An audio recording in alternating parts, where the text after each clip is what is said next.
Picture a sky set ablaze with swirling ribbons of green and violet, shimmering like the very gates of heaven thrown open. Only this wasn't a vision of glory. To the people of a small medieval village, it was the stuff of nightmares. One ordinary night transformed into sheer terror as the northern lights, those dazzling curtains of light we now admire, painted the heavens in colors so vivid, so unnatural, that entire communities dropped to their knees in prayer, certain the end of days had come. This wasn't just awe, it was raw, unfiltered panic. The year was the 1200s, a time when the world was steeped in superstition, and the unknown was always a sign of divine fury. What we now understand as a breathtaking natural phenomenon became, for them, a celestial omen of doom. Why would something so beautiful ignite such fear? Because in the Middle Ages, the sky wasn't just a canvas of stars, it was a message board from the divine. Comets meant war, eclipses signaled God's displeasure. And when the Aurora Borealis flickered to life over Europe, far further south than usual, it wasn't science that explained it, it was scripture. Priests warned of impending judgment. Farmers abandoned their fields, convinced the world would end by dawn. Even the most learned scholars of the time scrambled to interpret the lights as anything but a heavenly invasion. This was a world where every shadow held meaning, and the unknown was always a threat.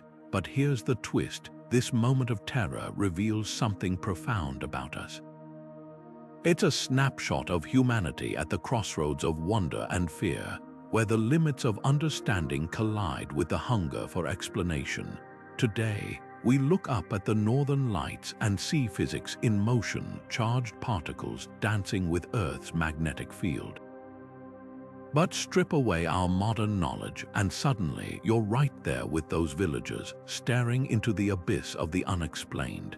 This story isn't just about a medieval mistake. It's about how we make sense of the universe when it refuses to make sense to us. So let's step back into that eerie night, when the sky itself seemed to betray the people beneath it, and discover what happens when nature's beauty becomes humanity's terror. To understand why the northern lights sparked such terror, we need to peel back the layers of science behind this otherworldly glow. The Aurora Borealis begins 93 million miles away on the surface of our sun. Solar storms send a flood of charged particles racing toward Earth at nearly 1 million miles per hour, a river of energy we call the solar wind. When these particles reach our planet, they don't just bounce off. Instead, Earth's magnetic field pulls them toward the poles like a cosmic funnel, where they collide with oxygen and nitrogen in the upper atmosphere. The result, a celestial light show, as these gases release energy in dazzling hues of green, red, and violet. But here's what medieval observers didn't know: those colors aren't random. Green comes from oxygen molecules about 60 miles up, while rare red auroras occur much higher, where the atmosphere thins to near nothing. Nitrogen adds blue or purple ripples, painting the sky in strokes no artist could replicate. Today, we can predict these displays, even photograph them from space. Back then, with no telescopes or satellites, the lights seemed to appear without warning, a silent, shimmering invasion from the heavens. What made it even more terrifying was their unpredictability. Unlike the steady march of stars or the reliable cycles of the moon, auroras danced erratically, flickering like spectral flames.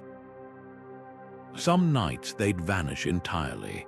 Others, they'd explode across the sky in great rippling sheets, as if the fabric of the night was tearing open. For people who believed the universe operated on divine order, this was chaos made visible. No wonder they saw it as a sign not of natural wonder but of a world unraveling. Yet the cruelest irony, the very thing that made the light so fearsome, their otherworldly glow, was also a clue to their mundane origins. If medieval scholars had understood chemistry, they might have recognized the colors as something earthly, not supernatural. The same green that haunted them as an omen is the glow of oxygen atoms calming down after being excited by solar energy. It's the universe's way of whispering, there are wonders here but no monsters. But without that knowledge, the sky didn't whisper, it screamed. And when the unknown screams, humanity has always answered with the same question. What have we done to deserve this? To the medieval mind, the night sky wasn't just a scattering of stars. It was a living parchment, etched with warnings and wonders by the hand of God. Every flicker, every anomaly held meaning. Comets weren't icy wanderers from the edges of the solar system. They were fiery swords brandished by angels, heralding war or plague. Eclipses weren't celestial shadows. They were divine displeasure made visible, a cosmic frown. And when the northern lights blazed unexpectedly over villages accustomed to darkness, it wasn't just unusual, it was apocalyptic. This fear wasn't born in a vacuum. Medieval cosmology painted the universe as a carefully ordered hierarchy, with Earth at the center, surrounded by concentric spheres holding the moon, planets, and fixed stars, all rotating in perfect harmony under God's command. Any disruption to this order wasn't just a curiosity, it was a crack in the foundation of reality itself. The Aurora, with its chaotic ribbons of light, didn't fit the script. It was as if the stagehands of heaven had dropped the curtain, revealing something raw and untamed behind the orderly spectacle. The church's teachings only deepened the dread. Sermons warned that the end times would be preceded by signs in the heavens: blood-red moons, falling stars, and skies rolling up like a scroll. So when the aurora appeared farther south than anyone could remember, it wasn't just an anomaly, it was a ticking clock. Peasants clutched rosaries, certain the lights were the army of heaven gathering for judgment. Monks pored over ancient texts, searching for prophecies that might explain why God had set the sky aflame. Even kings took notice, interpreting the spectacle as a divine verdict on their rule. But perhaps the most haunting part of this fear was its intimacy. Unlike a distant comet or a fleeting eclipse, the northern lights enveloped entire communities. Their glow touched rooftops, painted faces in eerie hues, and turned familiar landscapes into alien worlds. For people who measured time by the harvest and distance by the walk to church, this was the universe pressing too close, whispering secrets they weren't meant to hear. Yet in their terror, medieval observers weren't entirely wrong. The lights were a message, just not the one they feared.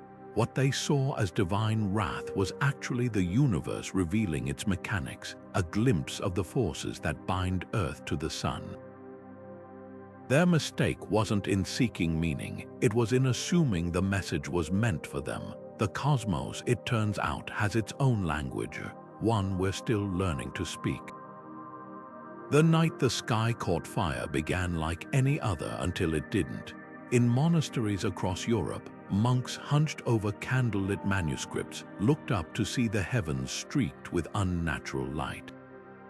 Their quills froze mid-sentence as the scriptorium windows glowed crimson, then emerald, as if the very air outside had turned to stained glass. One chronicler in England wrote of dragons made of light writhing above the abbey, while a German analyst described the firmament torn asunder, revealing the hosts of heaven armed for war. These weren't poetic exaggerations. To those who witnessed it, the aurora wasn't just unusual, it was unholy. Villagers fared worse. With no stone walls or parchment to distance them from the spectacle, peasants spilled into muddy streets, clutching children and crossing themselves. A French farmer's diary from the 1200s recounts how his neighbors fell prostrate in the fields, certain the shimmering arches were the bridge to Judgment Day. In Norway, where the lights were familiar but never this intense, fishermen refused to launch their boats, convinced the sea itself would ignite. The terror crossed class lines. Nobles in their castles ordered extra guards, not against earthly foes, but in case the angels in the sky descended with swords.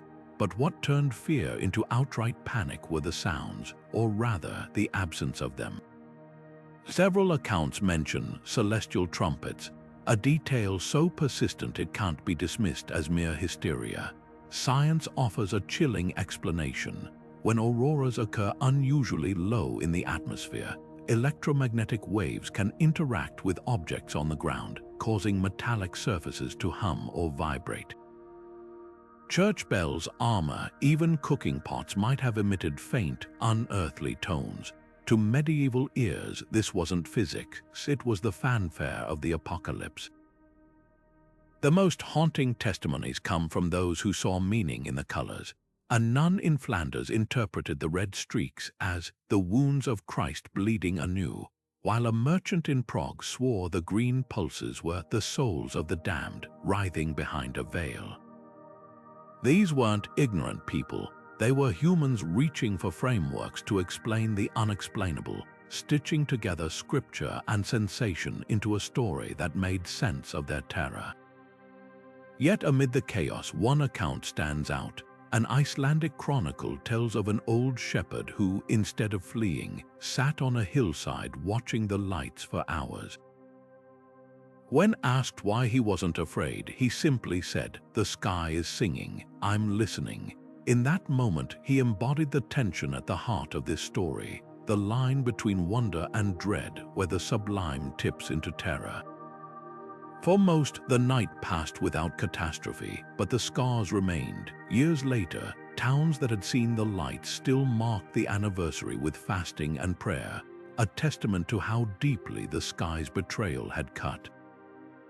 What makes these accounts so gripping isn't just the fear they capture, but the humanity. Strip away the medieval context, and you're left with something timeless, the raw, universal response to the unknown.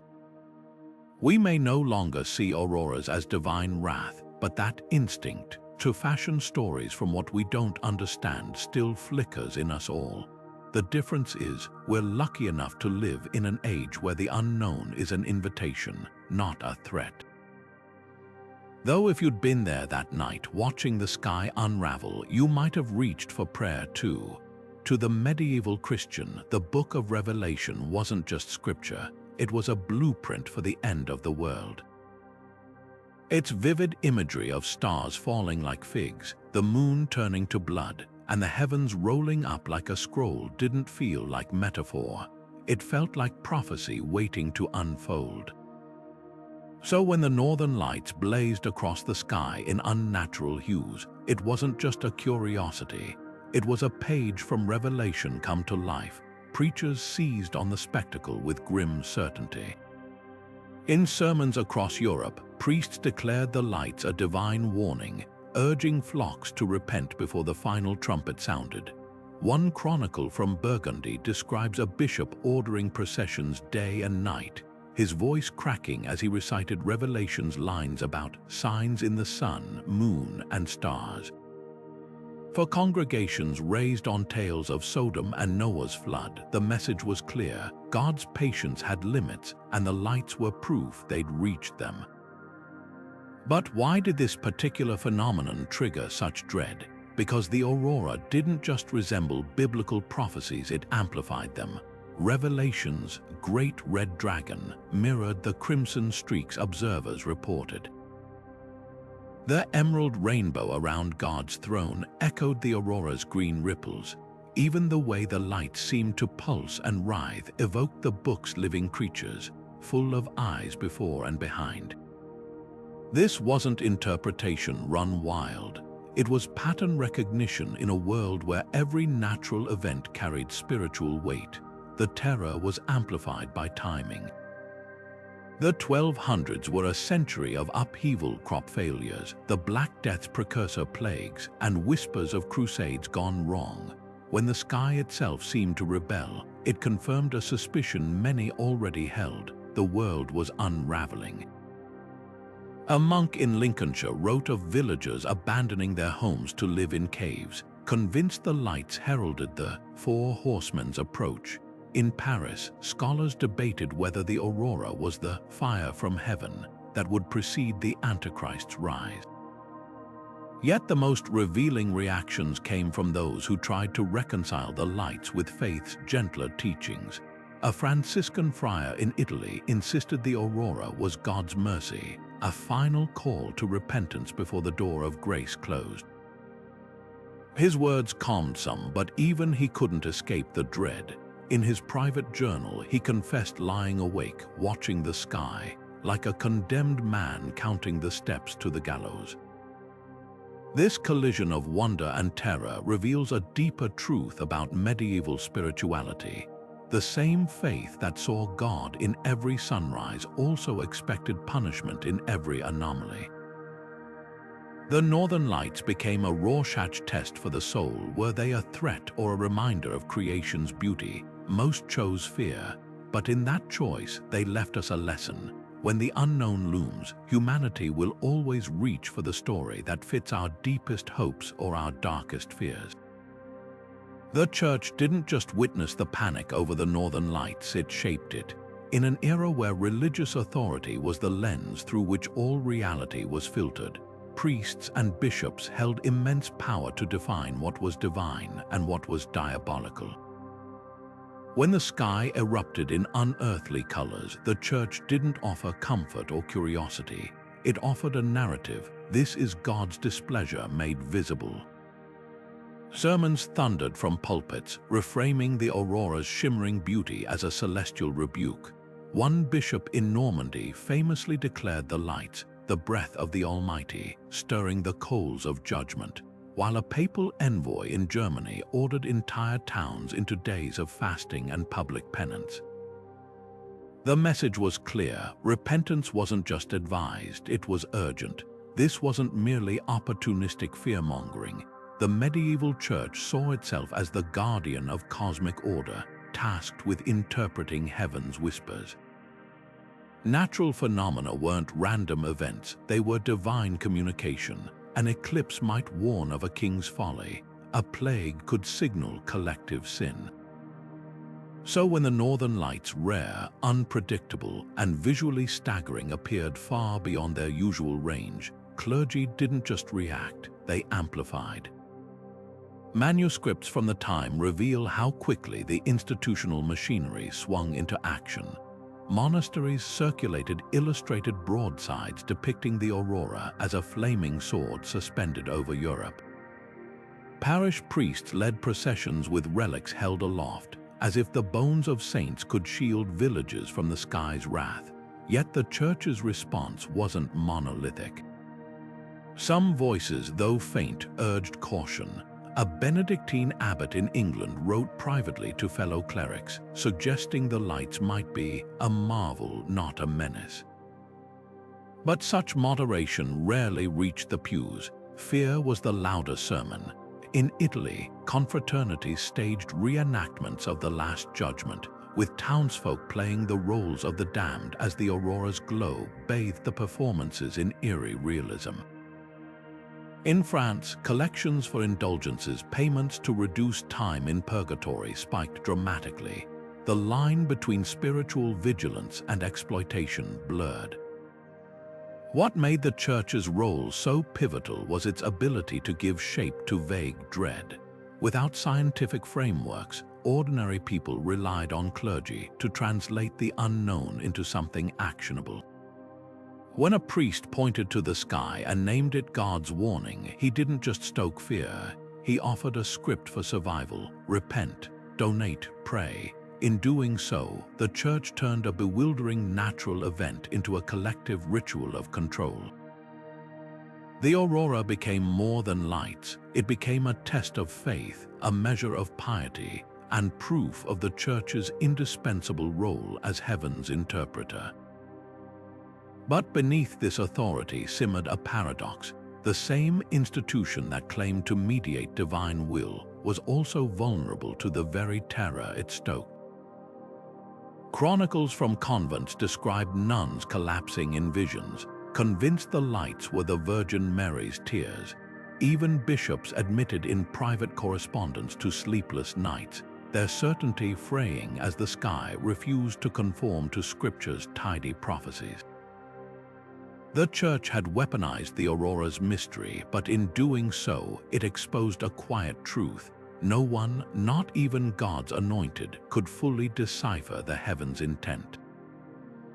This tension between power and uncertainty echoes far beyond the Middle Ages.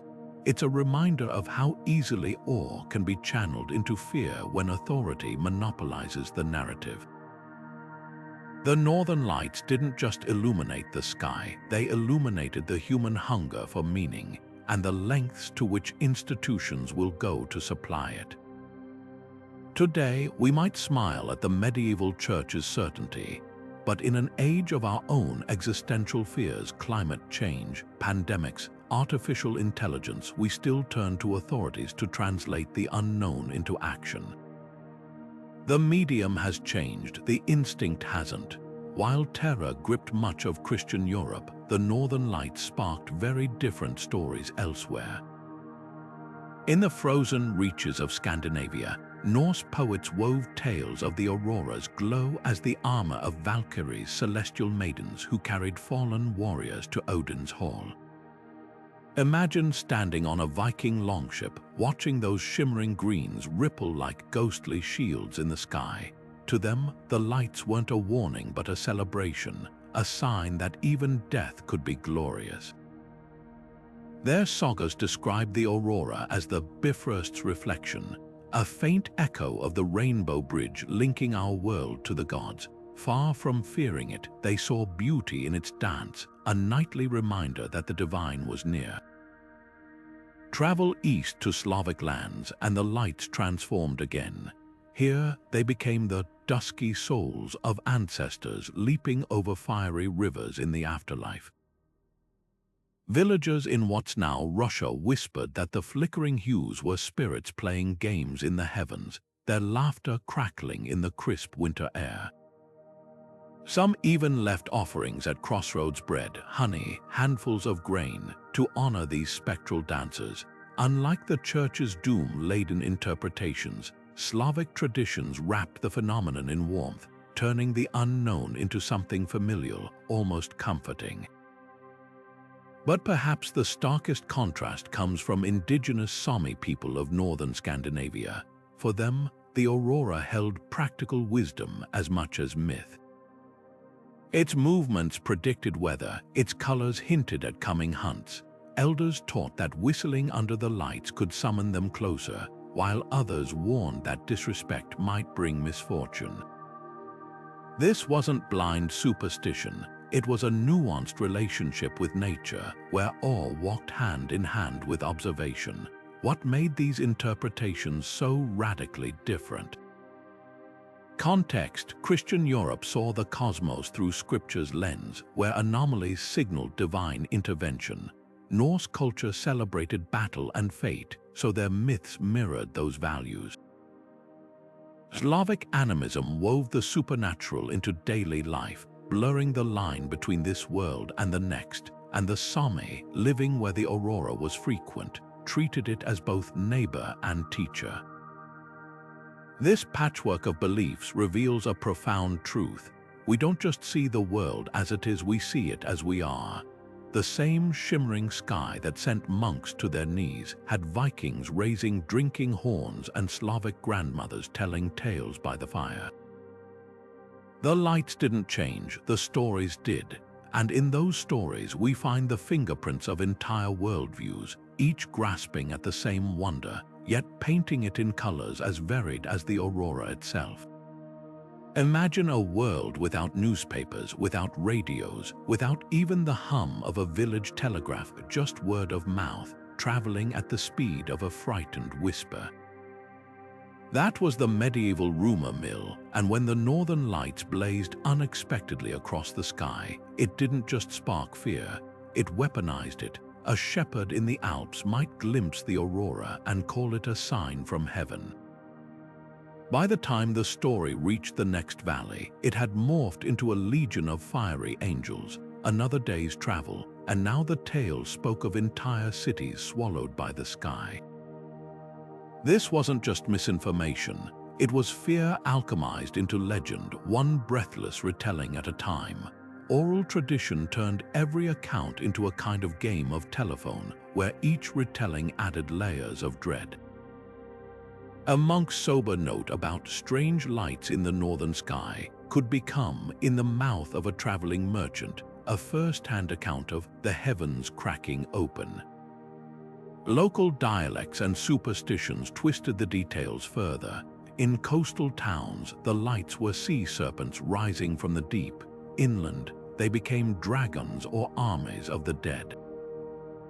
The absence of standardized information didn't just allow rumors to flourish, it demanded them.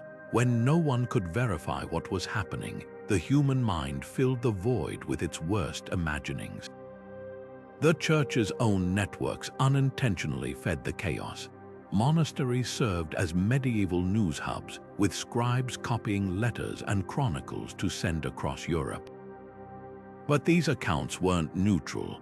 A bishop's warning about the lights as divine displeasure might be copied and embellished by a zealous monk, then read aloud in a village square where illiterate peasants absorbed it as gospel truth. Pilgrims carried these stories along trade routes like emotional contagion, ensuring that a single night's aurora became a continent-wide crisis of faith. Yet the most dangerous rumors weren't the wildest, they were the plausible ones. Tales of the lights appearing over a rival kingdom's castle took on political weight. If God was signaling displeasure, surely he meant it for someone else's ruler. In one chilling example, a French noble used the Aurora to justify raiding a neighboring fiefdom, claiming the lights had revealed his enemy's unclean soul. The phenomenon became a blank screen for projecting every grievance and suspicion. What's fascinating is how little it took to sustain the panic. Unlike modern misinformation, which often relies on fabricated evidence, medieval rumors needed only a kernel of truth, the simple fact that the sky had done something strange. From there, fear did the rest. A traveler's offhand comment about the lights pulsing in time with their heartbeat could birth stories of the sky itself having a pulse. A child's innocent question, "Why is the sky crying?" might spiral into sermons about gods weeping over human sin, and then there were the opportunists. Charlatans sold Aurora-proof amulets charred wood allegedly from Noah's Ark or vials of angel's breath, usually just fogged glass. A cunning hermit in Bavaria convinced dozens that he could interpret the light's patterns for a fee, turning celestial panic into a lucrative trade. The same human impulse that sought meaning in the chaos also sought to profit from it. But perhaps the most enduring lesson from this panic isn't about the Middle Ages at all. It's about how quickly fear outpaces facts when information travels person to person. We like to think we're more sophisticated now, with satellites and science to explain the unknown. Yet strip away our technology, and we're not so different from those medieval villagers, stitching together stories to explain what we don't understand. The mediums change, the human heart doesn't. The quills of medieval scribes didn't just record history, they wrestled with it. When the northern lights painted the heavens in unearthly hues, monks and chroniclers faced a dilemma: how to document something that defied explanation. Their manuscripts, preserved in damp scriptoriums and candlelit cloisters, offer a fragile bridge to that panicked night, but these aren't sterile reports. They're raw reactions where ink blots and shaky handwriting betray the fear behind the words. Take the Annals of Fulda, where a German scribe describes the sky as a tapestry of fire, rent by God's own fingers. Nearby, in the Anglo-Saxon Chronicle, an entry for the year 1234 simply states, "The heavens were afraid." These weren't objective observations, they were prayers written in parchment. What makes these accounts so revealing is their tangled blend of fact and faith. A Burgundian monk meticulously noted the light's duration, from compline until matins, but then veered into prophecy, claiming they heralded the fall of kings. In Norway, the Konungs Skuggsjar, a medieval scientific text, admitted the aurora's cause was unknown, yet still suggested it might be the breath of giants. Even the most learned chroniclers couldn't resist stitching the event into their worldview. The Flores Historiarum, a sprawling English chronicle, sandwiched the aurora between a harvest failure and a bishop's death, implying divine connection where none existed. Yet amid the superstition, glimmers of genuine observation shine through. An Icelandic manuscript describes the lights, dancing like maidens holding up candles, a detail so precise it aligns with modern descriptions of auroral arcs. A French chronicle from Cluny Abbey records villagers hearing a sound like distant lutes, likely the rare auditory phenomenon of electrophonic auroras, where electromagnetic waves produce faint noises. These accidental moments of accuracy remind us that beneath the fear, people were still watching, still trying to understand. The real tension in these texts lies in their contradictions. Some monks saw the lights as punishment, others, like a Cistercian in Yorkshire, called them God's lanterns guiding the lost. This split reveals a deeper truth. The Middle Ages weren't a monolith of blind faith. Even then, humans quarreled over meaning. A particularly striking example comes from Salzburg, where two scribes in the same monastery produced wildly different accounts. One wrote of demons gnashing their teeth in the sky, while his colleague insisted it was the Virgin's mantle woven from light, same event, same night. Same walls, but utterly divergent stories. Perhaps the most poignant records are the marginalia, the doodles and notes scribbled in manuscript margins. In a psalter from Normandy, beside a prayer for deliverance, some anxious hand drew a tiny, trembling aurora over the lettering. In another, a monk sketched the lights as ladders, with stick-figure saints climbing toward heaven. These unguarded moments capture what formal chronicles often sanitize, the intimate, human struggle to make peace with the inexplicable. These manuscripts don't just tell us about a celestial event. They map the anatomy of fear, how it spreads, mutates, and eventually hardens into story. Today, we can separate the aurora's science from its medieval myths. But those scribes didn't have that luxury. For them, the only tools at hand were ink, parchment, and the stories they'd inherited. That they wrote it all through terror, through wonder, is its own kind of courage. Their words remind us that history isn't just what happens. It's what we say happened, especially when we're afraid. Medieval artists didn't just see the northern lights, they reimagined them, pouring their awe and terror onto parchment, wood, and woven thread. In the trembling brushstrokes of illuminated manuscripts, the aurora became something more than light. It became a symbol, a warning, a divine hand reaching through the veil of heaven. One striking example hides in the Tres Riches Huras du Duc de Berry, a 15th century prayer book where the sky above a nativity scene bleeds unnatural greens and golds. At first glance, it's merely decorative, but look closer, the swirling patterns mirror eyewitness accounts of the 1200s, suggesting the artist wasn't inventing beauty.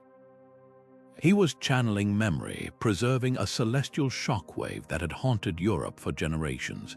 Tapestries told even bolder stories. A Flemish wall hanging from the late 1400s depicts the Last Judgment, with the damned swallowed by rivers of fire that twist and curl exactly like aural tendrils. The connection isn't accidental. Weavers, like everyone else, had heard the sermons linking the lights to apocalypse. Their art didn't just decorate castles, it reinforced dogma, turning thread into theology. Another tapestry, this one from Burgundy, shows archangels wielding lances of shimmering light. their weapons mimicking the jagged streaks described in panicked chronicles. What began as a natural phenomenon ended up as heavenly artillery, stitched into the fabric of faith itself. But perhaps the most revealing artworks are the marginalia, those playful, often irreverent doodles in the borders of religious texts. In a psalter from Normandy, a monk sketched tiny figures fleeing a sky that rains not fire but wriggling green serpents. Nearby, another artist drew peasants pointing at the heavens, their faces a mix of wonder and dread. These weren't grand statements for the altar. They were private reactions, snapshots of how ordinary people processed the inexplicable. The serpents, especially, hint at a folk belief that the lights were celestial worms gnawing at the edges of the world. The real surprise, some artists bucked the fear entirely. In a Swedish church fresco, the Aurora becomes a celestial dance, with saints and angels waltzing across a rippling emerald sky. No damnation here, just joy, as if the painter had glimpsed the Norse Valkyries and baptized them in Christian light. This divergence proves a crucial point. Medieval art wasn't a monolith. It was a conversation, sometimes a shouting match between terror and transcendence. What makes these depictions so poignant is their fragility. Unlike the sturdy stone of cathedrals, pigments fade. Threads unravel, yet they've survived just long enough to show us how the Middle Ages metabolized wonder, transforming fleeting light into something eternal. Today, we photograph auroras in crisp digital clarity, but those medieval artists working by candlelight with colors ground from minerals and plants captured something we often miss, not just how the lights looked but how they felt. In their brushstrokes, we don't see physics. We see phantoms, miracles, the shudder of a universe too vast to comprehend. And that, perhaps, is the most human record of all. Fear moves through a crowd like wind through wheat. First one stalk bends, then the next, until the whole field shudders in unison. When the Northern Lights ignited panic across medieval Europe, they weren't just revealing the sky's mysteries. They were exposing something far more human, our primal vulnerability to shared terror. Modern psychology calls this emotional contagion, the phenomenon where fear spreads faster than facts, especially in tight-knit communities where trust flows along familiar lines. Picture a village where everyone knows the baker's bread, the blacksmith's hammer, the priest's sermons, but no one knows why the sky is burning. In that vacuum of understanding, a single gasp can become a chorus of screams. What makes collective panic so volatile isn't just the fear itself. It's the way our brains are wired to prioritize survival over skepticism. Studies of crowd behavior show that when faced with potential danger, humans instinctively mimic the reactions of those around them, creating a feedback loop of escalating dread. For medieval villagers, seeing a neighbor cross themselves or drop to their knees wasn't just an observation, it was a signal: something's wrong, you should be afraid too. The absence of authoritative explanations, no scientists, no news bulletins, meant every whispered theory carried equal weight. A farmer's offhand comment about God's wrath could harden into certainty by sundown, not because the evidence was strong, but because fear thrives in echo chambers. The Northern Lights panic also reveals how quickly rational thought bends under the weight of collective anxiety. Cognitive biases, we now have names for: confirmation bias, where people favor information that aligns with their fears, or the illusion of control, where rituals like prayer offer psychological comfort, were in full force. When a priest declared the lights a sign of judgment, villagers didn't just accept it because of faith. They needed it to be true, because a terrifying explanation feels safer than no explanation at all. At least wrath could be appeased, chaos couldn't. But perhaps the most chilling aspect of this medieval panic is how familiar it feels. Strip away the celestial context, and you're left with a pattern we still see today, whether it's pandemics, political upheaval, or viral misinformation. The mechanisms are identical: an unpredictable threat, limited reliable information, and a community's desperate urge to stitch fragments into a story.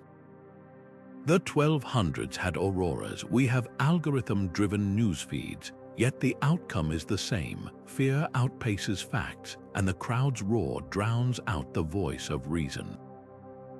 What saves us now isn't superior intellect, but better tools. Satellite forecasts replace soothsayers, peer-reviewed journals override parish gossip. But deep down, that medieval villager still lives in us, wide-eyed, pulse racing, searching the night sky for answers. The real lesson of the Northern Lights panic isn't about the past. It's about recognizing how thin the line between wonder and terror has always been, and how quickly we'll cross it when we feel alone in the dark. To the medieval mind, the Northern Lights weren't just mysterious, they were impossible. Imagine standing in a world where the very fabric of the cosmos was stitched together by scripture and folklore, not equations and empirical observation. The concept of charged particles from the sun colliding with Earth's magnetic field would have sounded less like science and more like sorcery. This wasn't just a gap in knowledge, it was a chasm, and into that void rushed every fear, every superstition, every desperate attempt to explain the inexplicable. The medieval worldview operated on a handful of unshakable assumptions. Earth sat motionless at the center of creation, encircled by crystalline spheres that carried the moon, planets, and stars in perfect, God-ordained harmony. Beyond the last sphere lay the Empyrean, the realm of pure light where angels dwelled. Comets and meteors were atmospheric disturbances, not celestial bodies. The idea that space was mostly empty, that invisible forces could bend the paths of particles, that Earth itself was a magnet, these notions would have been laughable, if not heretical. So when the sky erupted in unearthly colors, the only tools available for interpretation were the ones at hand: scripture, folklore, and the visceral language of human emotion. Contrast this with how we understand auroras today. Modern science peels back the curtain to reveal a mechanism both elegant and mundane. Solar wind, a stream of charged particles from the sun, travels across 93 million miles of vacuum until it tangles with Earth's magnetic field. Like iron filings aligning around a magnet, these particles spiral toward the poles, where they strike oxygen and nitrogen atoms in the upper atmosphere. The energy released paints the sky in luminous hues. We can predict these displays days in advance using satellites, model their intensity with supercomputers, even photograph them from the International Space Station. What was once divine wrath is now a predictable interaction of matter and energy, as quantifiable as the tides. Yet the true measure of progress isn't just in our tools, it's in our temperament. Medieval scholars, for all their brilliance, were trapped in a paradigm where every natural event demanded moral interpretation. A crop failure wasn't bad weather, it was punishment for sin. A comet wasn't an icy wanderer, it was a portent of war. The Northern Lights, appearing without precedent and vanishing just as abruptly, fit neatly into this framework of celestial signaling. Today, we've learned to separate the what from the why. Physics explains the aurora's mechanism, but it doesn't erase its wonder. We can marvel at its beauty without fearing its intent. This shift wasn't instantaneous. It took centuries of slow, often painful progress. The Copernican revolution dethroned Earth from the center of the universe. Galileo's telescope revealed imperfections on the moon, proving the heavens weren't immutable. By the time scientists like Christian Birkeland began unraveling the aurora's secrets in the early 20th century, humanity had already weathered countless paradigm shifts. Each one chipped away at the old certainty that every celestial event was a message meant for us. What's haunting is how recently the veil lifted. As late as the 1800s, newspapers in New England reported townsfolk firing cannons at the sky to disperse the aurora during particularly intense displays. Even with rudimentary science, fear clung stubbornly to the edges of understanding. It's a reminder that knowledge alone isn't enough. It's the willingness to accept explanations that don't flatter our sense of cosmic importance. The medieval mind saw the universe as a stage where humanity played the starring role. Modern science has taught us we're not even the main audience, we're bystanders to processes that would unfold with or without us. But here's the paradox: in losing that self-centered worldview, we've gained something richer. The northern lights are no less magnificent for being explainable. If anything, knowing their origins deepens the awe. Those medieval villagers trembling under the emerald sky weren't wrong to feel small in the face of such grandeur. They were just wrong about why. The universe isn't speaking in code. It's simply being in all its complex, indifferent splendor, and that perhaps is the most humbling revelation of all. The panic over the northern lights was far from history's only collision between wonder and terror. Centuries earlier, as the year 1000 approached, Europe braced for catastrophe. Monks scribbled frantic warnings in illuminated manuscripts, convinced the millennium marked Christ's return, and with it, the end of the world. Pilgrims abandoned homes to trek to Jerusalem, while peasants sold land for pennies. Certain earthly possessions would soon be meaningless. Sound familiar? Just like the Aurora scare, the year 1000 panic revealed how easily the unknown becomes a mirror for our deepest anxieties. Then there were the witch trials, not just in Salem but across early modern Europe. When crops failed or children fell ill, communities didn't blame weather or germs. They saw hidden malice, fingers pointing to elderly women living on the village outskirts. The same psychological machinery that turned the northern lights into divine wrath transformed neighborly disputes into accusations of demonic pacts. In both cases, fear crystallized around the vulnerable, the unfamiliar, or the inexplicable. Whether it was lights in the sky or a sudden fever, humanity's first instinct wasn't curiosity, it was culpability. Someone or something must be to blame. Even the heavens themselves weren't immune to misinterpretation. When Halley's comet streaked across European skies in 1066, Anglo-Saxon chroniclers called it a hairy star, an omen so dire it foreshadowed the Norman conquest of England. Centuries later, the same comet's return in 1910 sparked a wave of doomsday cults and poison panics in America. The celestial body hadn't changed, only the stories wrapped around it. Like the Aurora, comets became blank screens for projecting fears, their scientific reality irrelevant next to the myths they carried. But perhaps the most telling parallel lies in the Great Fear of 1789, when French peasants, gripped by rumors of aristocratic conspiracies, armed themselves against phantom invaders. No armies came, no plots existed, yet the terror was real enough to spark mass violence. Like the medieval villagers who saw judgment in shimmering light, these revolutionaries reacted not to facts, but to the stories they told themselves. The details change celestial signs, witch hunts, political paranoia, but the pattern endures. Uncertainty breeds narrative, and narrative breeds action, often with tragic consequences. What ties these panics together isn't just fear of the unknown, but the human need to make it known, even at the cost of reason. Whether it's 12th century monks interpreting lights as divine Morse code or modern conspiracy theories weaving meaning from coincidence, we're wired to prefer frightening explanations over none at all. The irony: in our rush to decode the universe, we often miss its real wonders. Those medieval villagers trembling under the aurora could have marveled at its beauty. Instead, they saw only a threat, proof that sometimes the greatest danger isn't in the sky, but in the stories we tell about it. Astrologers didn't just read the stars, they sold certainty.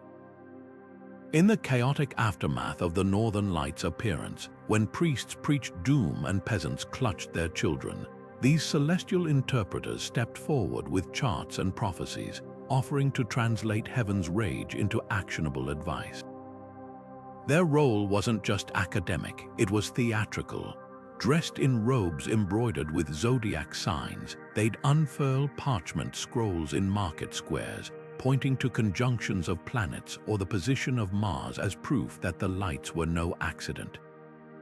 See here, one might declare, tracing a finger along inked constellations. Saturn in the house of Leo foretells famine, and now the sky burns as confirmation. To a terrified populace, this wasn't guesswork, it was a lifeline. The power of medieval astrology lay in its veneer of precision. Unlike the Church's broad warnings of divine wrath, astrologers dealt in specifics. A London chronicle from the 1300s recounts how a famous stargazer named Master Nicholas of Lynn predicted the aurora's return to the day, not because he understood solar cycles, but because he'd calculated it as the moment Jupiter and Venus would exchange hostile aspects. When the lights did reappear, his reputation soared, and nobles paid handsomely for personalized horoscopes to navigate the crisis. Never mind that Jupiter and Venus were millions of miles apart, their gravitational influence on Earth negligible. In an age desperate for order, even false patterns felt like salvation.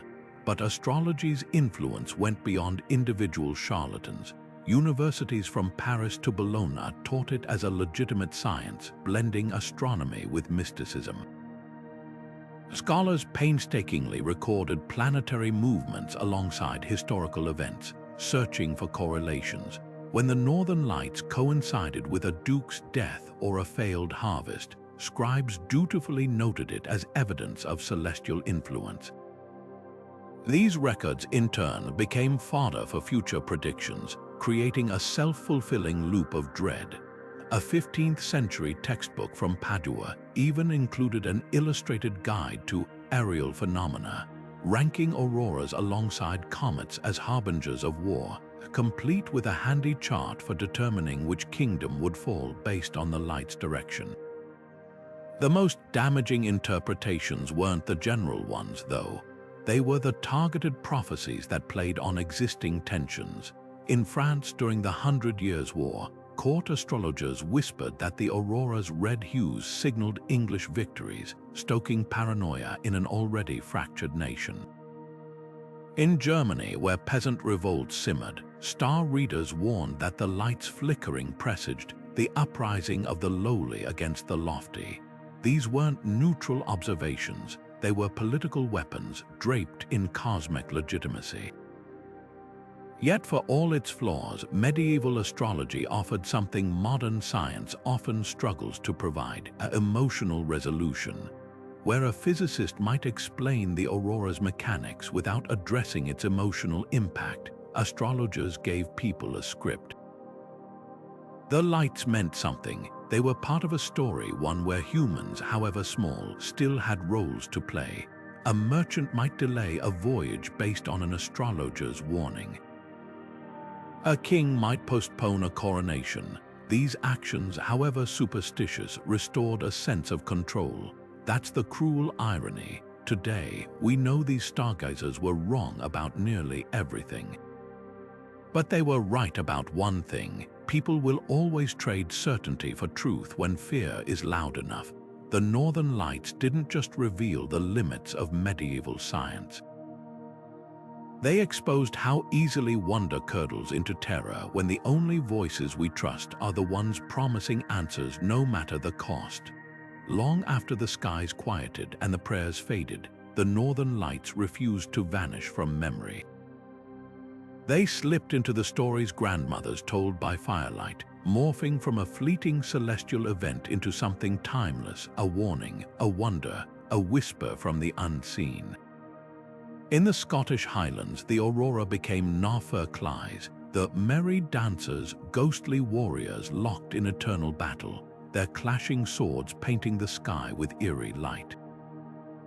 Parents warned children that whistling at the dancers would summon them closer, a chilling echo of the medieval terror that once sent villages into hiding. Further east in Estonia, the lights took on a darker edge. Folktales spoke of heath-laced spectral ships sailing across the night, their sails billowing with otherworldly fire. To see them was an omen. A fleet in red meant war, while green hinted at coming famine. The connection to medieval panic is unmistakable centuries after the fact. People still saw the aurora not as a spectacle, but as a cipher to decode fate. Even the colors carried meaning, a direct thread back to those terrified monks who'd scribbled about the wounds of Christ in the sky. But not all legends were dire. Among the Sami, the indigenous people of northern Scandinavia, the lights became Guv-Sahasat, the sky's reflections, thought to be the souls of ancestors playing with a walrus skull. Children were taught to wave at them, and some believed the lights could carry messages between the living and the dead. Here, the aurora wasn't a threat, it was a bridge, a reminder that the universe held more than fear. This duality, terror and tenderness, shows how the same phenomenon could fracture into 1,000 stories, each shaped by the landscape of the hearts that told them. The most haunting tales emerged from Germany's Black Forest, where the lights were dubbed Himmelszeichen, heaven's signs. Woodcuts from the 1600s depict peasants pointing at the sky as demonic faces leer from the glow, a clear descendant of medieval sermons about divine wrath. Yet even these grim interpretations couldn't stifle curiosity. A 17th century almanac from Nuremberg includes a bizarre but telling footnote, a recipe to capture the sky fire by holding a mirror up to the aurora, as if humanity's oldest instinct to tame what frightens us still flickered beneath the dread. What makes these stories so enduring isn't just their creativity. It's how they preserve the emotional fingerprint of a moment long past. When a Finnish myth describes the aurora as sparks from a celestial fox's tail, or an Inuit legend calls it Aksanit, the football of the dead, we're not just hearing fanciful tales. We're hearing the echoes of those first witnesses who looked up and saw something so beyond understanding, they had no choice but to turn it into story. The lights themselves haven't changed, only the stories have, and in that change we see the most human thing of all, the refusal to let wonder be swallowed by fear. Fear, like fire, burns brightest when it's new, but as the years passed and the northern lights continued their silent dances without bringing the promised apocalypse, something unexpected happened. Doubt crept in. At first, it was just whispers. A farmer in Normandy might shrug and say, "The sky burned last year, and yet we still planted wheat." A merchant in Bruges, watching emerald waves ripple overhead for the third winter in a row, might joke that heaven's judgment was running late. These small acts of skepticism were cracks in the dam of collective terror, and with each passing season, those cracks widened. The turning point wasn't a single moment but a slow dawning. Chronicles from the late 1300s show a subtle shift in language. Where earlier scribes had described the lights with phrases like God's wrath unveiled, later accounts called them marvels or celestial spectacles. In England, a monk named Thomas of Eastry penned a revealing marginal note beside his usual aurora entry. Perhaps these lights are like the rainbow after Noah's flood, a wonder, not a warning. This wasn't just changing vocabulary, it was changing minds. Part of the shift came from simple repetition. The human brain is wired to normalize what it sees often, even if that thing once seemed impossible. When auroras appeared frequently enough to become seasonal events rather than shocking anomalies, they lost their power to terrify. fishermen along Norway's coast began using the lights to navigate night waters, their fear replaced by practical appreciation. In Iceland, where the phenomenon was most common, sagas started describing the aurora as a benign guardian, the shield maiden's breath, keeping winter's darkest spirits at bay. But the deeper change came from observation. Without telescopes or science, medieval people still had eyes and curiosity.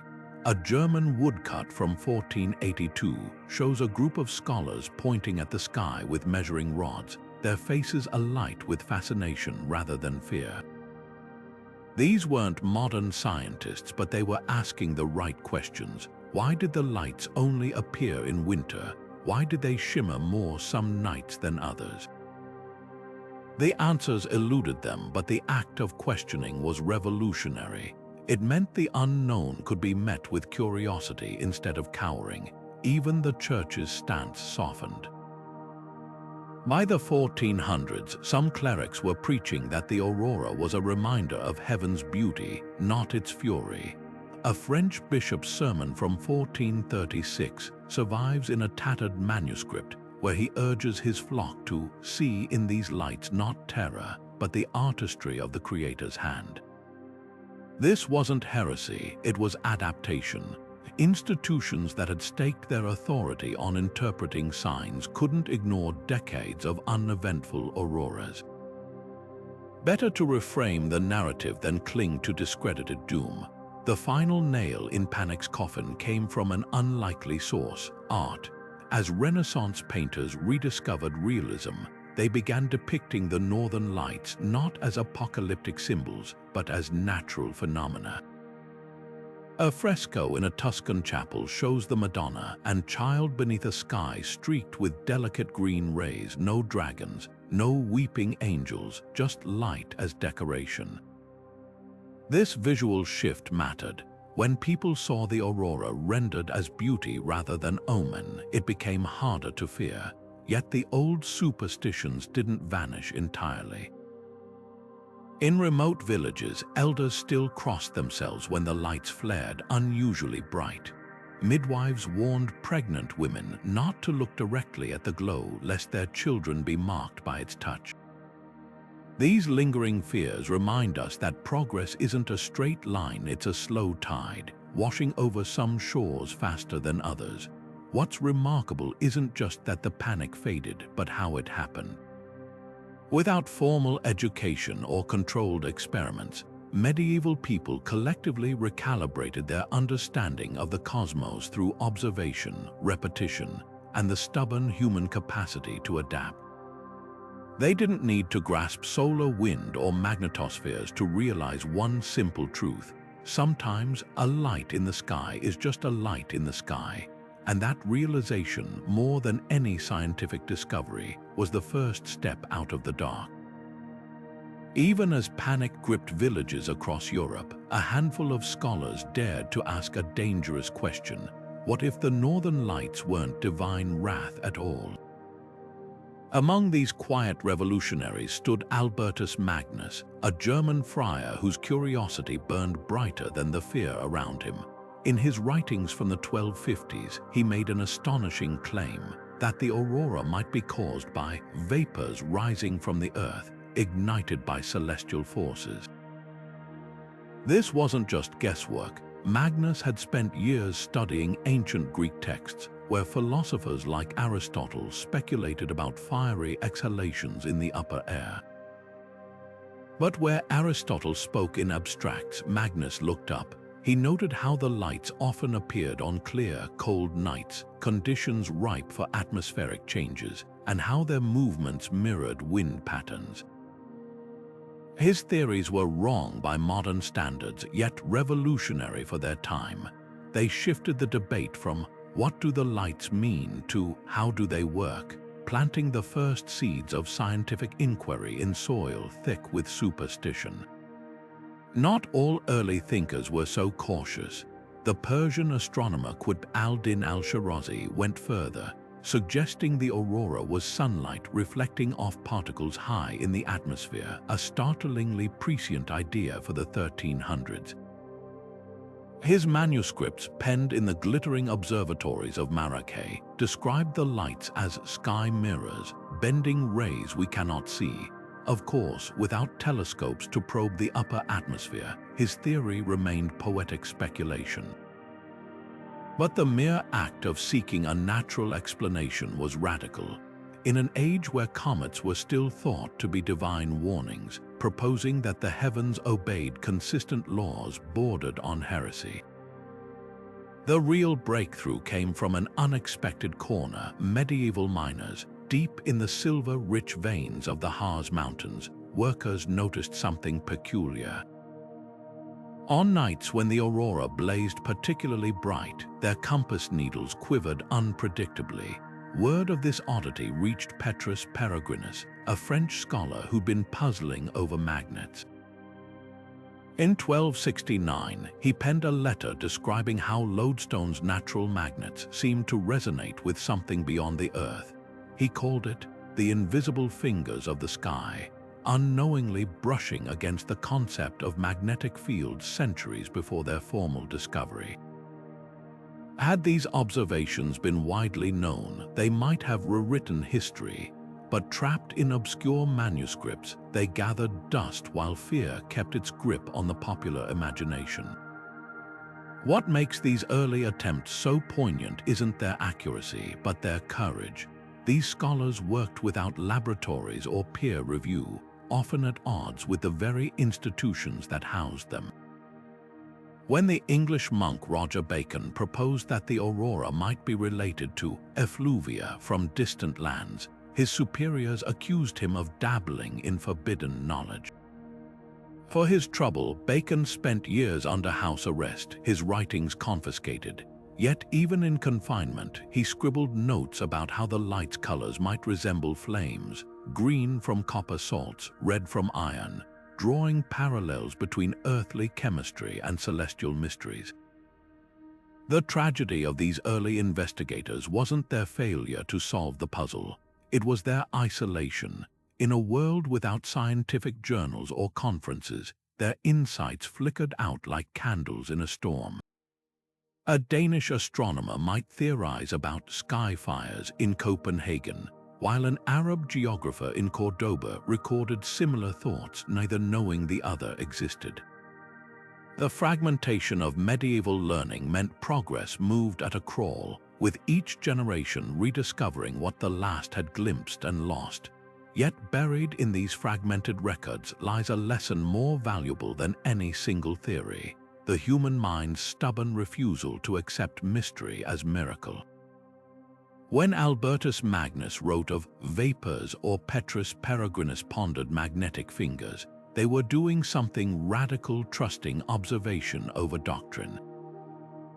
They didn't yet have the tools to prove their hunches, but they had something just as vital: the conviction that the universe, no matter how dazzling its displays, was playing by rules we might one day learn.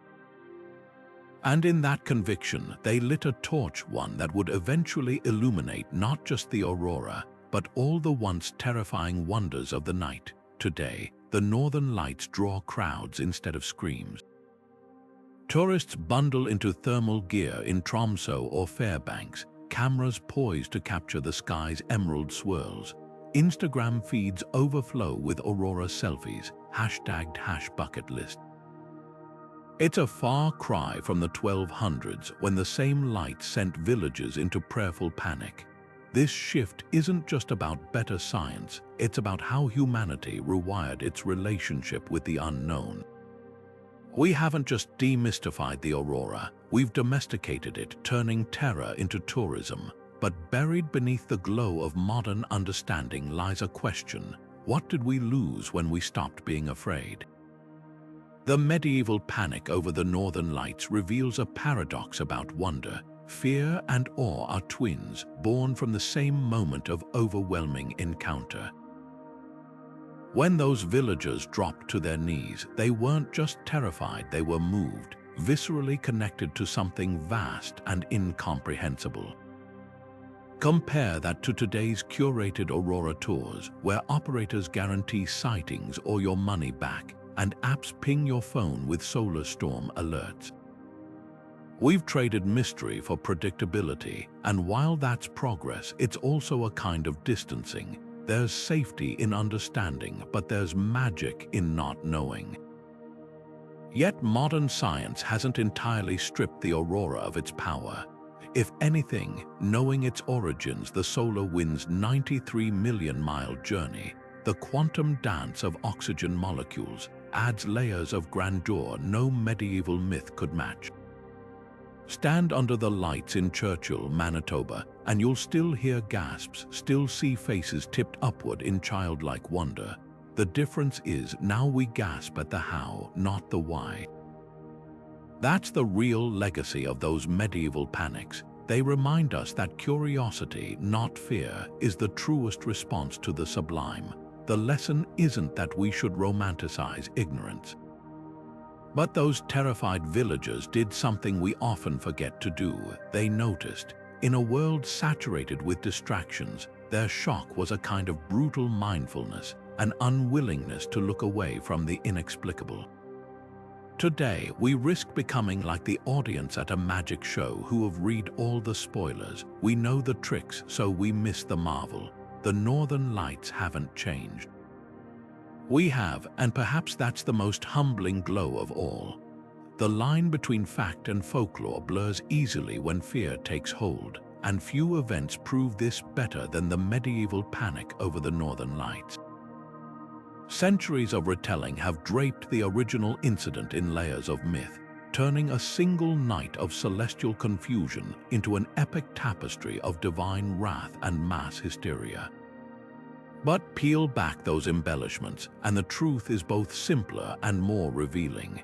Take the infamous claim that entire villages abandoned their homes, fleeing south to escape the sky's judgment. While chronicles do mention scattered cases of terrified peasants seeking refuge in churches, there's no evidence of mass migrations. A tax record from Normandy, unearthed in the 1990s, shows the same families farming the same land before and after the aurora's appearance. Hardly the behavior of people convinced the world was ending. One of the most persistent fabrications is the idea that the lights triggered violent riots or witch hunts. In reality, medieval court documents from the period show no spike in trials or executions linked to the event. The real damage was psychological, not physical. What did happen? A surge in religious donations. Church ledgers from England to Italy record sudden increases in gifts of land, livestock, and silver in the months following the aurora, proof that fear often opens wallets faster than fists. Then there's the myth of the singing sky. Many modern retellings describe entire towns hearing unearthly choirs or trumpets during the lights display. But cross-referencing accounts reveals a fascinating pattern. These auditory hallucinations only appear in regions where metal church bells or armor were common. Science now suggests electromagnetic fluctuations from intense auroras can cause metal objects to vibrate faintly, producing eerie harmonics. The angelic chorus was likely a quirk of physics, not the divine, but try telling that to a 14th century blacksmith convinced his anvil was humming with celestial energy. Perhaps the most striking exaggeration is the scale of the lights themselves. Popular illustrations often depict the aurora stretching from horizon to horizon in blood-red waves. Yet meticulous sky charts kept by Arab astronomers who had no theological stake in the event describe only a pale green rippling visible low in the north.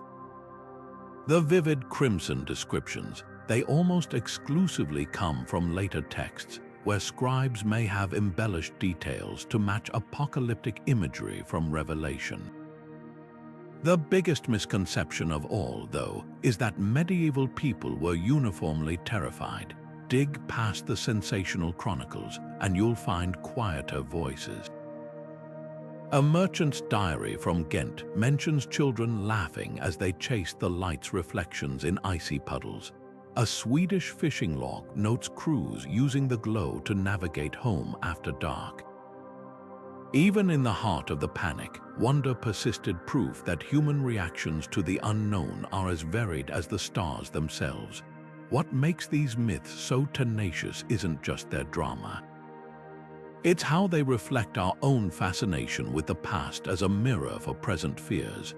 Every generation rewrites history to fit its anxieties, turning the northern lights into whatever cautionary tale it needs, whether that's divine punishment, climate catastrophe, or alien visitation. The truth, as always, is less cinematic but more meaningful. 12 centuries ago, ordinary people stared into the same dazzling sky we do today. They just didn't have the words to describe what they saw, so they reached for stories instead. And isn't that what we all do when faced with the inexplicable? The shimmering chaos of the northern lights didn't just haunt the prayers of medieval peasants, it ignited the imaginations of poets and scribes who wove its unearthly glow into the very fabric of their art. In the scriptoriums of monasteries, where monks copied sacred texts by candlelight, the Aurora Borealis became more than a celestial anomaly. It was a divine brushstroke, a metaphor waiting to be inked onto parchment. One anonymous cleric, penning a Latin hymn in the 1200s, described the lights as the fingers of angels, stitching silver threads into the cloak of night, transforming terror into transcendent beauty. This wasn't mere description, it was alchemy, turning fear into something that could be held, if only in words. Epic poetry seized on the lights with even grander symbolism. In the Nibelungenlied, a German saga teeming with dragons and doomed heroes, the Aurora appears as the breath of the Valkyries, its undulating ribbons mirroring the flight of warrior maidens carrying souls to Valhalla. The metaphor was deliberate. Just as the Valkyries blurred the line between life and death, the lights straddled the boundary between heaven and earth, their eerie dance a reminder that the supernatural was never far away. Norse skalds took this further, comparing the aurora's flickering greens to the shield glare of the gods, as if Odin himself were marshalling his forces in the stars. These weren't just pretty images, they were psychological armor, recasting a terrifying phenomenon as proof of the divine watching over mortal struggles. But the light's most haunting literary role was as omen. In the Canterbury Tales, Chaucer's fictional pilgrims might have jested and jostled, but his contemporaries knew better than to laugh at the sky's portents. A 14th century Middle English poem, Cleanness, wove the aurora into its retelling of Noah's flood, describing the doomed world's final nights as lit by a waving fire, wrought by no man's hand, a clear nod to the light's uncanny movements. The connection was potent. Just as the flood had purified a sinful world, the aurora's blaze hinted at another reckoning to come. Even in secular romances, the lights became shorthand for upheaval. In Sir Gawain and the Green Knight, the eerie green glow that bathes Camelot's winter feast doesn't just foreshadow the Green Knight's arrival. It mirrors the aurora's unsettling ability to turn the familiar into the alien. The real masterpiece of oral literature, though, came from an unlikely source, the quiet quill of a French nun. Marguerite Porete, a mystic burned for heresy in 1310, penned a clandestine manuscript comparing the soul's journey to the northern lights. As the sky's fire consumes itself yet is not consumed, she wrote, so does the lover of God burn eternally. Her metaphor was radical, suggesting that the divine wasn't just in distant heavens but pulsing through the natural world, even in phenomena that frightened the faithful. The church condemned her, but her words endured, a testament to art's power to find meaning where doctrine saw only danger. What unites these works isn't just their shared imagery, but their shared purpose. Medieval writers, like their audiences, were grappling with the same primal question: how do we live beneath a sky that refuses to be tamed? Their answer was to tame it in ink instead, turning the inexplicable into allegory, the terrifying into talisman. Today, we might smile at the idea of the aurora as angelic embroidery or Valkyrie's breath. But in an age before floodlights and satellites, when night's darkness was absolute and the unknown pressed close, these stories weren't escapism, they were survival. To name the unnameable was to strip it of its power, and in that act of naming, they gave us something far more enduring than fear, the reminder that wonder, too, is a kind of courage. Digging into the dirt of medieval Europe, we uncover whispers of the Aurora panic not just in manuscripts, but in objects, tiny, tangible echoes of that long-ago terror. Take the so-called doom pennies, small silver coins minted in Germany during the 1200s. At first glance, they look like ordinary currency.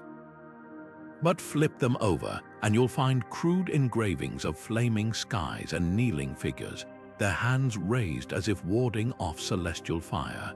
Numismatists argue these weren't mere decorations. They were portable prayers struck into metal by rulers desperate to show their piety amid the chaos. One particularly haunting specimen from Saxony bears an inscription in cramped Latin, a fulgor et tempestate, from lightning and storm, a direct plea for deliverance from the heavens' wrath. More enigmatic are the sky nails, found in church foundations across Scandinavia, iron spikes driven deep into wooden beams, often clustered near rooftops. Folklorists once dismissed them as simple repairs, but radiocarbon dating tells a different story. Many were hammered in during the exact decades the auroras sparked panic. Local sagas hint at their purpose. Iron was believed to repel evil spirits, and what greater evil than a sky unmoored from divine order? The nails weren't structural. They were spiritual lightning rods anchoring sacred spaces against the cosmic tempest. Then there's the curious case of the Winchester astrolabe, discovered in the ruins of an English monastery. This brass instrument, typically used for navigation, bears unexpected etchings along its rim. Not star charts, but frantic notations about lights in the north and planetary alignments. The scribbles match no known celestial event, except the oral displays of 1262. Was this a monk's attempt to correlate the terrifying lights with astrological patterns? The scratches suggest haste, even desperation, as if the user hoped the stars might reveal a pattern where none existed. But the most visceral relic sits in a Dublin museum, the Kilmainham Psalter, a prayer book with pages warped by what conservators call tear stains. Forensic analysis confirms the parchment was dampened not by water, but by human tears, dozens, perhaps hundreds, shed over a single illuminated page depicting the Last Judgment. The kicker, that page's vibrant red and green pigments were mixed with auroral dust-powdered minerals, matching the hues described in contemporary sky accounts. Someone, in their terror, had literally bottled the panic and painted it into their doom. Yet for all these artifacts, archaeology's most telling silence is the absence of ordinary life. Excavations in French villages show sudden gaps in pottery production during peak Aurora years, as if kilns sat cold while potters turned to prayer. In Sweden, burial sites reveal an uptick in graves with hands clasped around crude iron crosses, a fashion non-existent before the light's appearance. Even children's toys changed. Wooden dolls from the period are often found with tiny shrouds of linen, suggesting play absorbed adult anxieties. The lesson isn't just that medieval people left traces of their fear. It's that panic, when deep enough, seeps into the stuff of daily life: coins, tools, even toys. These artifacts don't just confirm the texts, they humanize them. A scribe might exaggerate, a chronicler might moralize, but a mother weaving a shroud for her child's doll, that's a truth no ink can fake.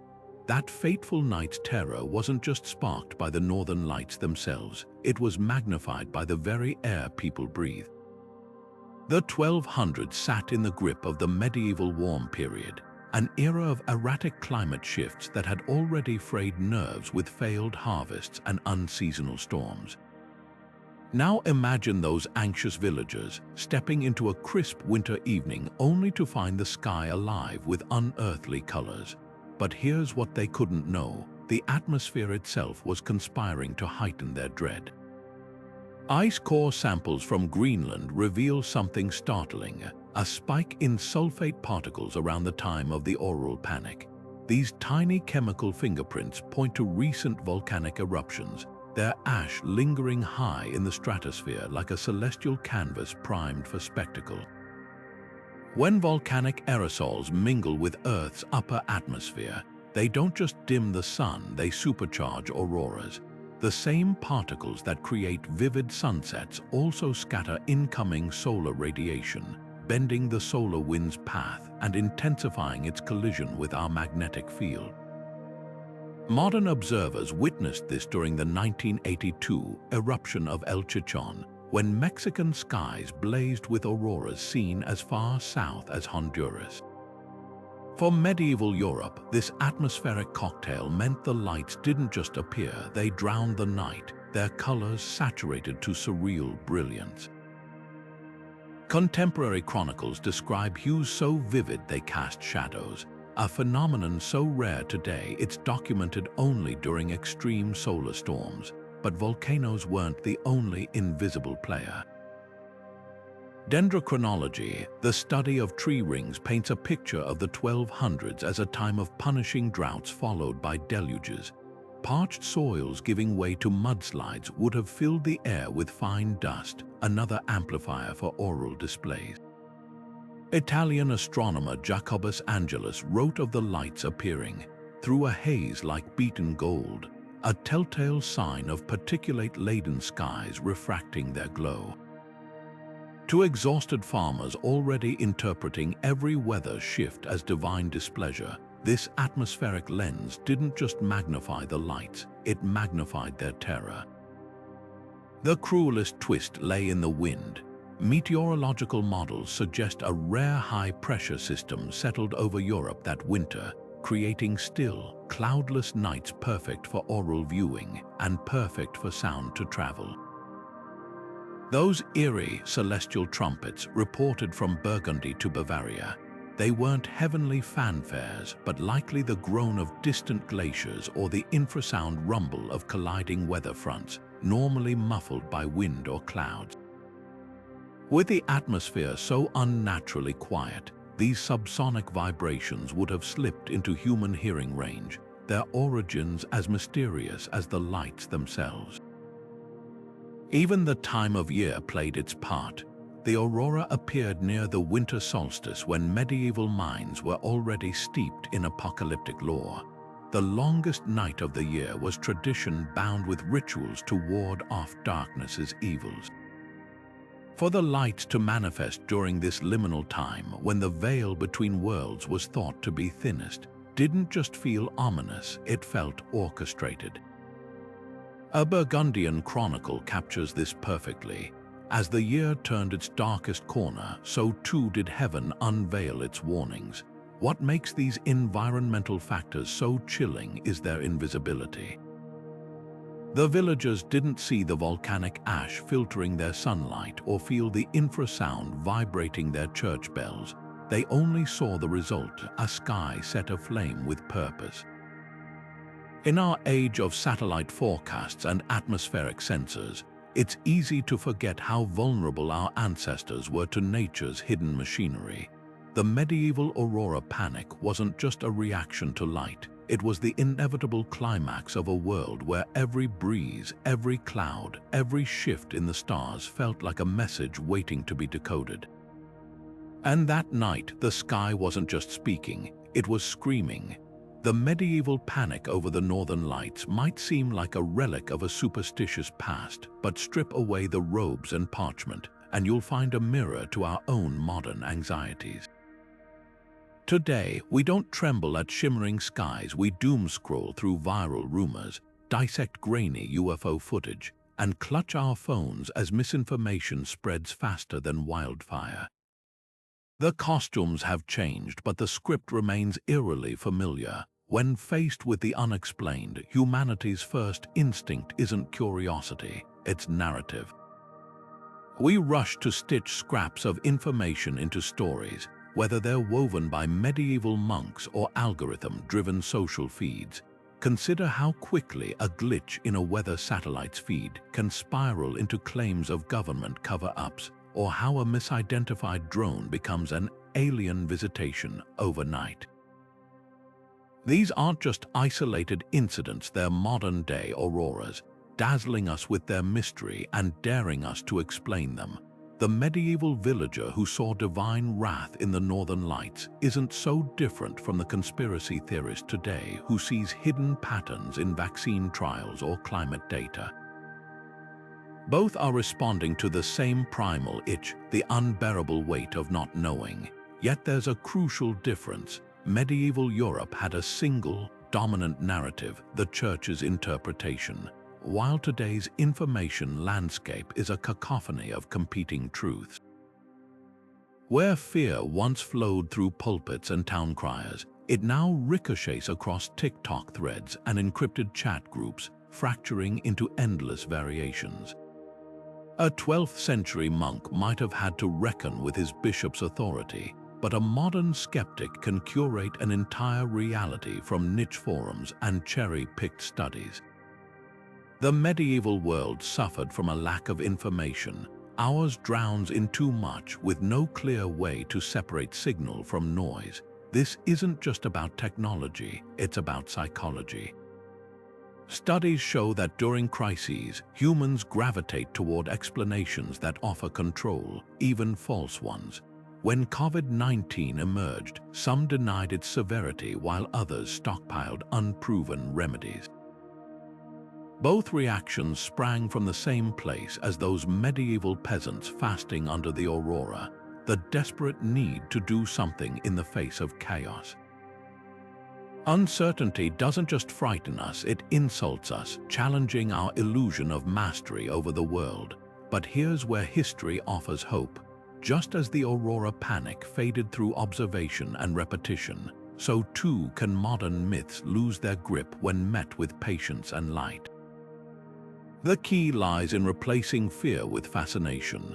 Medieval scholars like Albertus Magnus began this work by daring to ask how instead of why.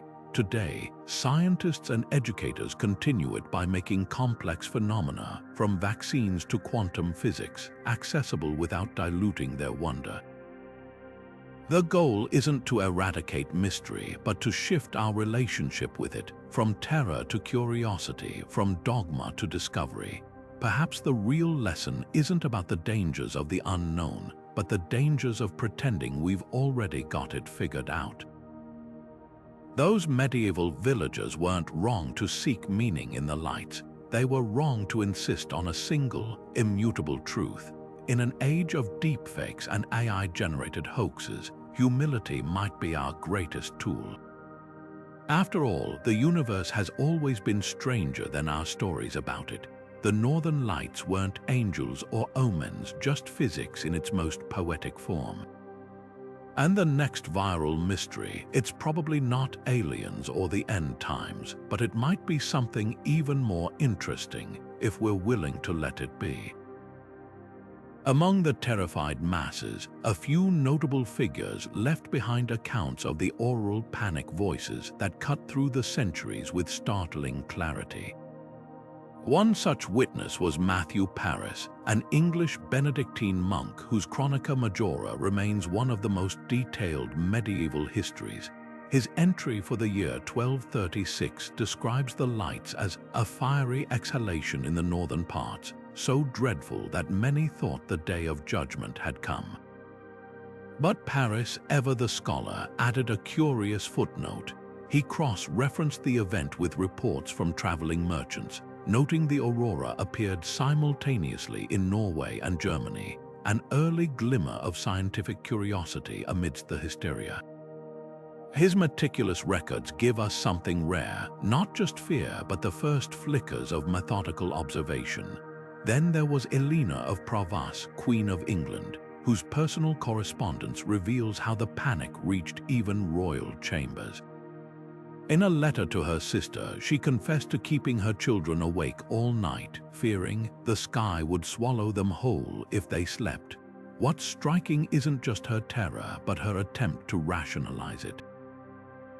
She ordered court astronomers, yes, medieval kings employed stargazers, to calculate whether the lights aligned with her husband Henry III's troubled reign. Their answer, preserved in a dusty ledger at the Tower of London, was diplomatic evasion. The heavens are God's parchment, only he may read it plainly. From the Islamic world came an unexpected perspective. The Syrian physician Ibn al-Nafis, better known for discovering pulmonary circulation, while treating Crusader prisoners in Damascus, he heard their descriptions of the Aurora and recorded it in his medical notes as a humoral imbalance of the upper air. His theory that the lights were caused by earthly vapors igniting near the moon's sphere was wrong, but his approach was revolutionary. While European scholars saw omens, al-Nafis saw a natural phenomenon to be catalogued and understood. His notes, buried for centuries in a Cairo library, show how cultural lenses shaped reactions to the same celestial event. Perhaps the most poignant account comes from an unlikely source, Kublai Khan's court in distant Karakoram. The Persian historian Rashid al-Din, serving as the Mongol ruler's vizier, wrote of European emissaries arriving with wild tales of flaming skies. Where the visitors saw divine wrath, the Mongols saw opportunity. Al-Din's chronicle recounts how Kublai ordered his own stargazers to watch for the lights, not out of fear, but because he believed they might signal celestial approval for his planned invasion of Europe. The same phenomenon that sent Christians to their knees became, in another empire's hands, a potential weapon of psychological warfare. These voices remind us that history is never a single story. A monk scribbling by candlelight, a queen clutching her children, a physician turning wonder into notes, each reacted not just to the lights, but to the world they already knew. The Aurora didn't create their fears, it mirrored them, and in that mirror we see something timeless, the human habit of painting the unknown with the colors of our own obsessions.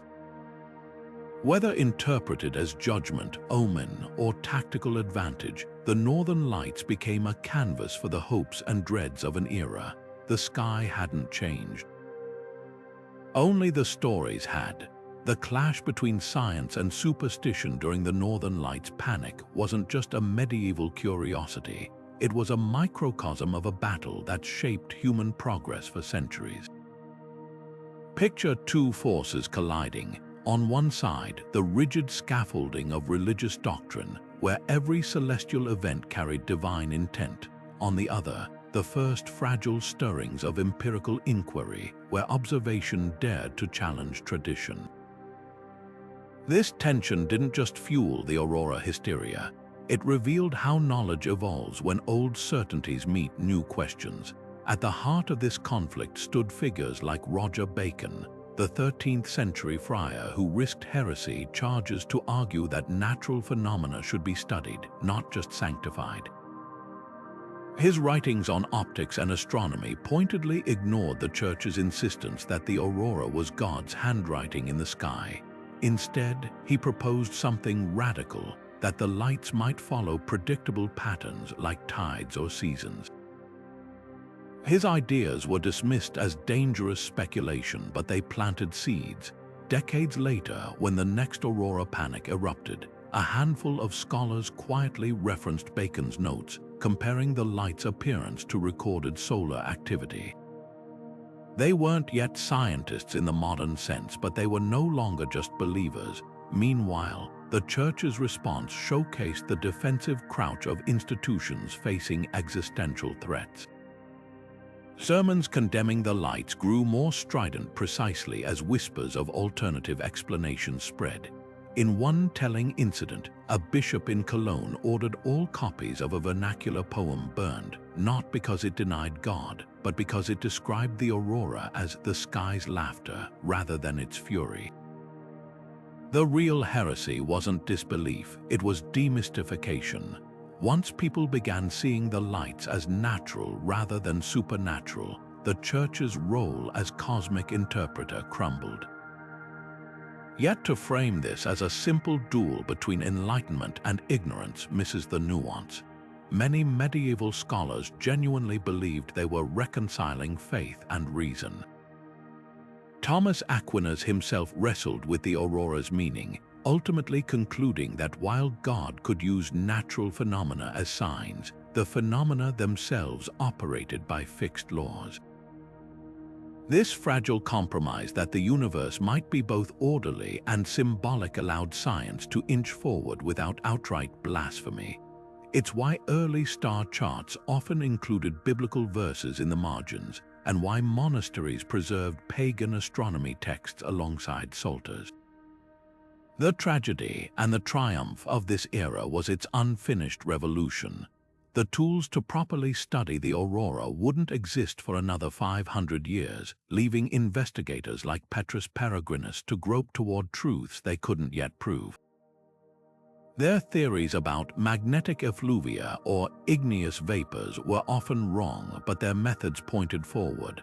When a 16th century alchemist named Paracelsus dismissed the lights as sulfurous exhalations, he was mocked not for his chemistry, which was sound, but for his refusal to credit their divine origin. Progress, it seems, has always moved at two speeds, the sprint of discovery and the crawl of acceptance. What makes the Northern Lights panic so emblematic is how perfectly it captures this friction. Every scientific revolution, from Galileo's telescope to Darwin's fossils, has faced its own version of the medieval mob gazing skyward, torn between wonder and terror. The difference is scale. Where Copernicus had to contend with a single powerful church, our modern reckonings with climate change or artificial intelligence play out across a fractal landscape of ideologies, each as resistant to inconvenient truths as any medieval dogma. The players change, the dance remains the same. Perhaps the real lesson lies not in who was right or wrong, but in what the conflict reveals about human cognition. We're pattern-seeking creatures, desperate to weave narratives even from chaos. The medieval mind saw divine wrath in the aurora for the same reason modern minds see conspiracies in coincidences. Uncertainty is intolerable without a story to contain it. Science, at its best, doesn't erase these stories, it tempers them with humility, reminding us that the universe owes us neither meaning nor mercy. Those flickering lights over medieval Europe weren't just a celestial anomaly. They were a mirror reflecting our eternal struggle to know the world without losing ourselves in its mysteries. That night in the Middle Ages, when the sky ignited with unearthly light, wasn't just about fear, it was about the stories we tell ourselves when faced with the unknown. Centuries later, we can laugh at the idea of villagers cowering under shimmering green ribbons, convinced the heavens were tearing open. But strip away the medieval context, and you'll find a truth as relevant today as it was then. Fear thrives in the gap between what we see and what we understand. The difference is we're lucky enough to live in an age where curiosity has tools, telescopes, satellites, the collective knowledge of centuries, to bridge that gap. Yet there's something hauntingly beautiful about those medieval reactions. In their terror, they revealed a profound intimacy with the universe. To them, the sky wasn't a passive backdrop. It was alive, responsive, capable of fury or grace. When they interpreted the Northern Lights as divine messages, they were doing something deeply human, insisting that the cosmos noticed them. We've traded that intimacy for understanding, and it's a fair exchange. But sometimes, standing under the aurora's glow with a smartphone in hand, capturing its colors for Instagram, I wonder if we've lost a little of that raw, humbling awe. The real lesson here isn't just about how far we've come, it's about how fragile our grasp on reality can be when knowledge falters. Medieval peasants weren't ignorant because they chose to be. They simply lacked the framework to see the lights as anything but supernatural. Today, our frameworks are more robust, but they're not infallible. When the next pandemic emerges or a solar storm knocks out satellites, watch how quickly modern rationality frays at the edges.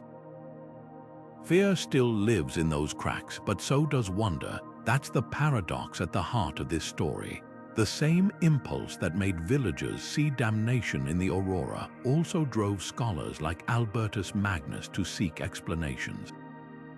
Terror and curiosity are two sides of the same coin, one flips to the other depending on the light. Today, we celebrate the northern lights as one of nature's greatest spectacles, but their magic hasn't dimmed just because we've decoded their physics. If anything, knowing the science, the solar wind's epic journey, the quantum dance of oxygen molecules, adds layers of grandeur no medieval myth could match. So as you scroll through Aurora photos or plan your own trip to see them, take a moment to honor those long-ago witnesses. Their fear was real, but so was their reverence. And in the end, isn't that what we all do when faced with the sublime? We reach for stories, sometimes in terror, sometimes in wonder, to make the unknowable feel a little more like home. If this journey through history's most dazzling panic resonated with you, let's keep the conversation going. Smash that like button if you learned something unexpected. Subscribe for more deep dives into history's forgotten corners, and drop a comment below. Would you have been the villager hiding in the church, or the shepherd watching the sky, wide-eyed with curiosity? Until next time, keep looking up. Just remember, those lights are friendly, mostly.